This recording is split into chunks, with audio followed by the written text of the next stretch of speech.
Mesdames et messieurs, bienvenue pour cette nouvelle vidéo. Et aujourd'hui, nous avons pensé et continuer avec la série de nos émissions qui consiste à pouvoir vous donner l'aspect spirituel de l'Église de Jésus-Christ, l'EIJC. Aujourd'hui, nous allons d'abord chercher à définir les concepts l'EIJC et aussi vous présenter quelques 6 points qui sera vraiment un devoir à domicile pour chacun de nous, et puis pour recycler un peu notre imaginaire en tant que les membres de l'EIJC. Donc, l'Église, partant de l'étymologie du mot, ce sont des personnes mises à part, c'est-à-dire quelqu'un qui est, les gens qui sortent de quelque chose, ou encore d'un espace visible ou invisible. Et donc, l'universel. Quand est-ce que nous parlons de l'Église universelle? Donc, l'universel consiste à travailler les âmes pour retrouver l'unité avec Dieu. Donc, le retour à l'unité consiste à travailler sur des âmes qui aspirent à la vie spirituelle. Donc, l'objectif de l'Église, c'est celui-là. Donc, nous devons travailler pour récupérer les âmes qui sont perdues dans le matérialisme ou dans la chair, afin qu'ils puissent réintégrer la dimension spirituelle. C'est un devoir, et donc je vais vous expliquer, et vous allez travailler avec moi, et prochainement, je pense qu'à partir de mes coordonnées, ou sur WhatsApp ou sur Facebook, on peut partager pour hausser le niveau de la compréhension des choses de Dieu. Voilà pourquoi je vais commencer par énumérer les points. Et tout le monde étant membre de l'EIJC, ou encore la personne qui est intéressée par la vérité, peut être en interaction avec moi et nous allons travailler pour voir comment nous allons récupérer l'unité avec Dieu et l'unité avec l'autre, c'est-à-dire l'unité avec l'autre, une unité horizontale, l'autre et moi, et l'unité avec moi et l'autre, et le grand l'autre qui est Dieu, dans sa forme maintenant, ce qu'on appelle les pyramides ou en gros les triangles. Alors, c'est ça la démarche. Et donc, nous allons travailler avec vous et vous comprendrez l'aspect mystérieux de la parole de Dieu. Voici les premiers points. Ici, sur le premier point, nous parlons de l'omniprésence de Dieu, l'omnipotence de Dieu et l'omniscience. C'est une thèse que vous allez travailler avec moi en conformité avec la Bible qui dit que Dieu remplit les cieux et la terre. Alors, ma question sur cette première partie ou premier point de notre démarche aujourd'hui va consister à ce que vous puissiez arriver à expliciter maintenant l'omniprésence de Dieu d'abord, seulement l'omniprésence. Et je vais essayer de donner une définition basique. Donc, l'omniprésence sous-entend celui qui remplit tout, sauf rien. Donc, celui qui remplit tout, c'est Dieu. Et alors, où sera la place de Satan? C'est ça la première thèse que nous allons travailler avec vous, pour que je puisse d'abord évaluer votre dimension de la connaissance, que vous soyez membre de l'EIJC, que vous soyez une tierce personne, définissez-moi seulement. Dieu est omniprésent, c'est-à-dire Dieu est partout. Ok, on est d'accord. Il y a des versets bibliques qui stipulent cela, qu'il remplit les cieux et la terre. Voilà. Mais où est la place de Satan? Parce que si seulement Satan aura une place, où Dieu n'est pas là, donc ça annule la thèse selon laquelle Dieu est omniprésent. Donc voilà la première préoccupation que nous allons travailler dans une interaction avec vous. Pour ceux-là qui veulent accéder et pénétrer l'impossibilité et accéder au mystère de Dieu. L'omniprésence de Dieu consistera en quoi si Satan a une place que lui occupe et que Dieu n'est pas là. Voilà. Défendez la thèse avec moi en interaction. Ça me permettra de pouvoir aussi vous apporter ma petite contribution pour que l'Église de Jésus-Christ puisse atteindre la dimension du retour à l'unité avec l'autre et le retour à l'unité avec Dieu. La deuxième préoccupation parmi les 6, c'est quels sont les passages bibliques qui prouvent à suffisance que l'existence de l'univers est dans l'homme. Voilà. C'est ça la deuxième préoccupation. Pouvez-vous réunir quelques passages bibliques qui peuvent démontrer que l'univers est dans l'homme? Moi, je vais déjà vous donner un avant-goût. La Bible dit à 1 Colossiens chapitre 1, verset 14 jusqu'à 18 que tout existe en Christ. Donc, dans le Christ, tout existe. Voilà. Et en continuant avec le chapitre 1, vers le verset 27 maintenant jusqu'à 28, on dit le Christ qui incarne tout en lui habite en nous. Donc, dans cette deuxième préoccupation, vous comprendrez et vous conviendrez avec moi que c'est une sorte de syllogisme qui démontre que comme c'est Christ qui incarne tout en lui habite en nous, d'office on comprend que l'univers entier ou encore l'existence entière est dans l'homme. Partant de ces passages de 1 Colossiens chapitre 1, verset 15, voire même jusqu'à 27-28. Vous comprendrez que l'univers habite dans l'homme. Maintenant, essayez aussi de pouvoir associer d'autres passages qui vont accompagner cette deuxième thèse de notre préoccupation d'aujourd'hui. Ça nous permettra de pouvoir briser les limites de la connaissance scientifique et aller au-delà pour s'inscrire dans une dimension spirituelle que les humains et les scientifiques ne peuvent pas, n'est-ce pas, palper de leur connaissance épistémologique. Troisième préoccupation. Quels sont les passages bibliques que vous connaissez qui peuvent énumérer la zoologie biblique? Parce que dans la Bible, quand on parle des animaux ou des bêtes, ou le monde des animaux, on ne fait pas allusion à la science zoologique que nous avons étudiée à l'école primaire. Et moi, je vais vous donner juste un passage qui vous permettra de pouvoir quand même compléter les autres et défendre aussi la thèse selon laquelle la Bible est écrite selon la pensée de Dieu, selon la science sacrée, selon la providence céleste et non plus selon la science de l'école humaine. La Bible dit ceci sur cette troisième thèse concernant la zoologie biblique. Matthieu 7, 15 dit que les faux prophètes ont une apparence de brebis. Nous connaissons tous l'apparence de brebis. Mais dans leur intérieur, il y a des loups. Je ne sais pas comprendre comment les loups peuvent exister dans l'homme. Et Matthieu, toujours, chapitre 23, verset 24, va encore démontrer la puissance de Dieu au-delà de toutes les limitations de l'humanité. Il dit, vous coulez les moucherons et vous avalez les chameaux. On n'a pas dit vous mangez, on dit vous avalez les chameaux. Alors, je me demande comment l'homme avec sa gorge physique peut arriver à avaler un chameau qui, au départ, il est plus grand que l'homme. Mais comment la gorge de l'homme peut arriver à avaler un chameau? Donc, les chameaux que l'homme peut avaler sans même mâcher, ce n'est pas les chameaux zoologiques, mais c'est les chameaux, selon la zoologie de Dieu, qui doit être décrypté. Donc, cherchez d'autres passages bibliques qui peuvent accompagner la thèse selon laquelle la gorge de l'homme peut avaler un chameau, selon Matthieu 23, 24. Quatrième thèse que nous allons travailler ensemble avec vous, c'est la botanique intérieure ou la botanique de Dieu. Dans la Bible, chers enfants de Dieu, il y a un passage des Juges, chapitre 8, verset 9 jusqu'à 13. Une histoire qui s'est réalisée, ça fait longtemps.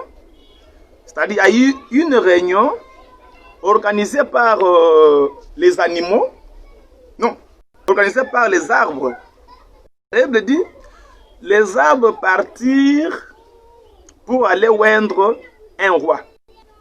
Ce qui est pratiquement impossible sur le plan de la connaissance physique ou selon la botanique humaine, les arbres ne peuvent pas partir, ne peuvent pas faire des mouvements marcher. Parce que partir, c'est aller vers, quitter d'un point vers un autre. Et juste dit que les arbres partirent pour être un roi. Mais comment les arbres peuvent partir?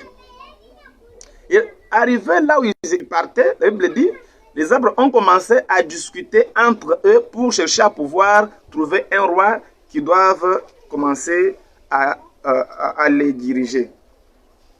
Mais il faut qu'il y ait une objection spirituelle, il faut qu'il y ait, non, je veux dire une ouverture spirituelle pour aller briser les limites de la vision humaine et accéder à la relation avec Dieu pour comprendre comment les arbres peuvent partir et aussi arriver à oindre un roi et discuter. Parce que dans la science botanique que nous avons étudiée d'une manière basique, moi je pense que les arbres ne peuvent pas marcher, aller quelque part, chercher à se discuter pour solliciter un roi. Donc, lisez vous-même Juge 9, 8 à 13, vous comprendrez qu'il y a eu cette histoire-là, mais dans quelle dimension? Donc, la finitude de la connaissance de l'homme ne peut pas arriver à atteindre cet espace-là où il va commencer à visualiser et à voir dans un espace spirituel et biblique et démontrer comment les arbres peuvent commencer à se discuter. Et donc, c'est une thèse que je vais vous présenter pour que nous puissions briser l'impossibilité et accéder à l'intérieur et commencer à comprendre comment pénétrer l'évidence spirituelle et accéder au monde de Dieu. Et donc, c'est l'ensemble de tout ça qui va nous permettre à ce que nous puissions alors arriver à comprendre que Dieu est esprit, il faut l'adorer en esprit et en vérité. Cinquième thèse. Là, je vais parler de la géographie de Dieu, ou la géographie biblique. Je vais aller simplement sur quelque chose que vous avez toujours relaté, mais que vous n'avez pas pu chercher à pouvoir comprendre ça à fond. C'est-à-dire que je vais parler de la mission de Jean-Baptiste qui a été envoyé par Dieu pour préparer les chemins du Seigneur. Il s'agit bien entendu de l'arrivée de Jésus-Christ.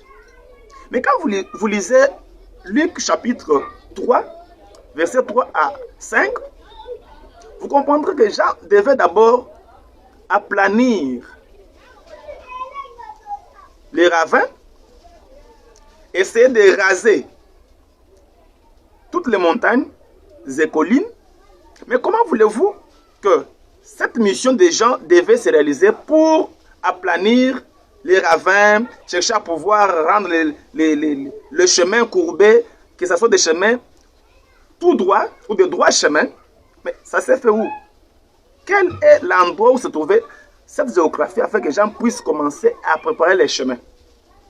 Donc vous comprendrez que la Bible n'a pas une géographie du Moyen-Orient, de l'Israël, de l'Égypte et de tout ça, mais c'est la pensée de Dieu. Alors, cherchez aussi à être en interaction avec moi pour que nous puissions arriver également à pouvoir briser la limite de la connaissance des humains à partir du moment où nous commençons à accéder dans cette intériorité. Là, vous commencez à accéder à la marche universelle vers Dieu. Parce que l'universel, c'est s'unir pour aller vers elle. Elle qui veut dire éternelle. Voilà la cinquième thèse qui consiste à expliciter où se trouvaient les montagnes et les collines que Jean devait remplir, enlever, aplanir. Donc, dès que vous commencez à accéder à cette connaissance qui va démontrer la géographie de Dieu et voir où se trouvaient toutes ces montagnes, moi je pense que la vie chrétienne commence par là. Ça commence par là, parce que là ça brise l'espace et le temps fantaisiste de la connaissance scientifique et nous accédons maintenant au mystère de Dieu pour que les hommes puissent être différents des animaux, pour que l'homme spirituel puisse être différent de l'homme animal. Mais la différence de l'homme spirituel et de l'homme animal consistera tout simplement à pouvoir briser la science et aller au-delà de la science pour accéder à la pensée de Dieu qu'on appelle Christ. Et la sixième thèse, ou le sixième point, nous allons parler de l'astrologie de Dieu. Là, je vais directement vous donner 2 Pierre 1, 19, où on démontre que dans l'homme, il peut y avoir des étoiles. Chose impossible sur le plan scientifique, parce qu'on a déjà opéré beaucoup de gens, on n'a pas trouvé des étoiles. Où se trouvent ces étoiles-là? Donc, une fois que vous accédez à cette connaissance-là, sur ces 6 points que je viens d'énumérer, vous commencez maintenant à vivre les mystères de Dieu parce que vous n'êtes pas encore un homme scientifique. Et vous commencez à vivre la paix intérieure. Vous commencez à aller vers l'unité avec Dieu et avec l'autre. Vous commencez à former le triangle sans fin et vous accédez à la dimension ou à l'évidence intérieure qui va vous donner une autre lecture de l'existence, une autre façon de voir les choses au-delà de la finitude de l'existence matérielle. Et là, vous accédez à ce que j'appelle les mondes célestes. Et la Bible nous dit, nous n'avons pas de cité ici-bas. Notre cité, c'est là. Et là, c'est où? Ça vous permettra de comprendre que les dieux fantaisistes, les dieux matériels que l'humain, avec sa connaissance limitée, a défini comme un monsieur habitant quelque part, va briser l'omniprésence de Dieu. Et quand l'homme va commencer à offrir les moutons et les brebis, il n'a pas compris qu'est-ce que la brebis ou les moutons, selon la zoologie de Dieu, qu'il faut offrir. Et quand l'homme va commencer à chercher l'huile d'olive avec des oliviers physiques ou des oliviers botaniques, il ne comprend pas que, selon Juge 9-8 que j'avais d'énumérer, l'olivier comme arbre biblique, il parle. Quand l'olivier parle, il dégage des fruits, et ces fruits-là doivent contenir l'huile pour oindre l'auditoire. Et dans cette connaissance-là spirituelle, nous allons nous réunir pour maintenant chercher à récupérer les gens. C'est pourquoi hier, je vous ai présenté ces bouquins ici. Je veux dire que ces premiers bouquins, on l'avait conçu pour le débutant dans la vie spirituelle. C'est un bouquin qui a plus de 100 pages. Ça vous permet d'abord de comprendre la différence qui doit exister entre votre connaissance scientifique et la pensée biblique de Dieu. Et toute église qui enseigne des choses selon le clair concept normal, qui pense que l'existence, c'est ce que nous voyons avec les physiques, ne comprend pas Ephésiens 1, 18, qui nous dit que dans le cœur de l'homme, il y a des yeux. Ces yeux-là vont permettre à l'homme d'accéder à l'ouverture que nous avons vécue, nous tous, les membres de l'EIJC. Parce que tout le monde a vécu un moment de la descente du Saint-Esprit, et il a compris l'évidence spirituelle au-delà de la dimension normale. Donc, ce bouquin maintenant va vous permettre à aller dans ces voyages, dans cette démarche, à avancer. Et quand vous avancez, vous allez vers elle. Donc, on s'unit avec l'autre dans l'exposé, dans la parole de Dieu, pour maintenant marcher vers elle. Et là, vous comprendrez que notre point de départ sera notre point d'arrivée. Est-ce que vous comprenez ça? Parce que quand on s'unit, on va s'unir où? Dans la parole comme point de départ. Et c'est la parole qui est le commencement, que Jésus dit, je suis le commencement. Donc le commencement de l'univers commence dans la parole. Je suis le commencement et la fin. Alors, le commencement, c'est ça la fin. Donc notre point de départ dans cette vie universelle, dans cette ouverture universelle, consistera à avoir comme point de départ la parole basée sur la dimension spirituelle de la Bible, basée sur la pratique spirituelle de la Bible. C'est le point de départ. Et c'est dans une évidence intérieure. C'est dans une existence au-delà du physique. Et ce n'est pas de l'utopie. Ce n'est pas des choses abstraites. Ce sont des choses tangibles dans la dimension spirituelle. Une fois que vous atteignez cette dimension-là, c'est ça ce que fait ces petits bouquins de 120 pages. Là, vous allez comprendre que Dieu n'a pas besoin de matériel, il est esprit. Et tout ce que vous pouvez faire pour Dieu n'est que aller sur le point de départ qui est aussi notre point d'arrivée. Donc, le point de départ, c'est la parole. Et on fait une marche permanente pour atteindre la parole. Donc, ce n'est pas une marche absolue d'emblée. Donc, c'est une marche permanente. Et ce mouvement permanent va permettre à ce que l'univers intérieur, qui est l'homme comme une structure spirituelle, puisse commencer à être en mouvement avec Dieu. Et c'est là où Jésus dit, en Jean 17, 20, 23, qu'il soit un. Comme toi et mon Père, comme moi et toi, mon Père, nous sommes un, en eux. Donc, c'est cette tournure permanente qui fait que l'homme puisse être toujours en mouvement, en union avec Dieu. Et cet univers peut exister que si vous commencez à marcher dans la parole spirituelle, en comprenant l'optique spirituelle, au-delà de toutes les limitations fondamentales du monde physique. Et ça vous permettra maintenant de briser les limites spatiales de l'homme pour accéder maintenant à ce que j'appelle l'univers de Dieu en Christ Jésus, là où l'homme charnel ne peut pas accéder, là où vous commencez maintenant à vivre. C'est ça maintenant l'objectif de ce deuxième bouquin que nous avons peaufiné. Ici, c'est le chemin aller-retour. Donc, c'est aller-retour pourquoi? Parce que le point du départ, c'est le point d'arrivée.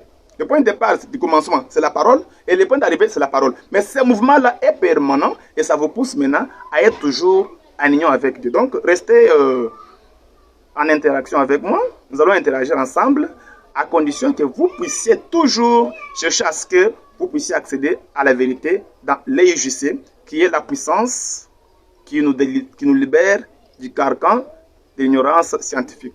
Là, avec ces deux bouquins, au moins, vous serez des hommes qui peuvent vivre la paix. Pas l'opulence physique, mais la paix qui provient de Dieu. La paix intérieure. Donc, les livres sont là pour ceux-là qui veulent quand même être en contact avec nous. Partout dans le monde, les membres de l'EIJC sont là.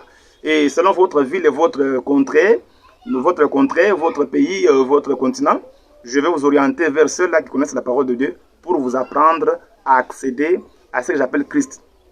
Ainsi, j'interpelle aussi le membre de l'EIJC à être debout, travailler d'arrache-pied, parce que le monde physique est trop éphémère, est trop passager, est trop temporaire, est trop médiocre.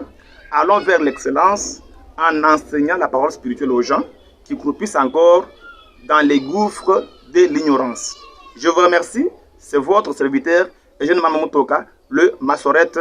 On est ensemble. Si vous voulez m'appeler maintenant après cette émission, appelez-moi sur mon numéro plus 243 90 720 92 12 plus 243 90 720 92 12. Je vous remercie. Rendez-vous demain pour une nouvelle émission. Bye.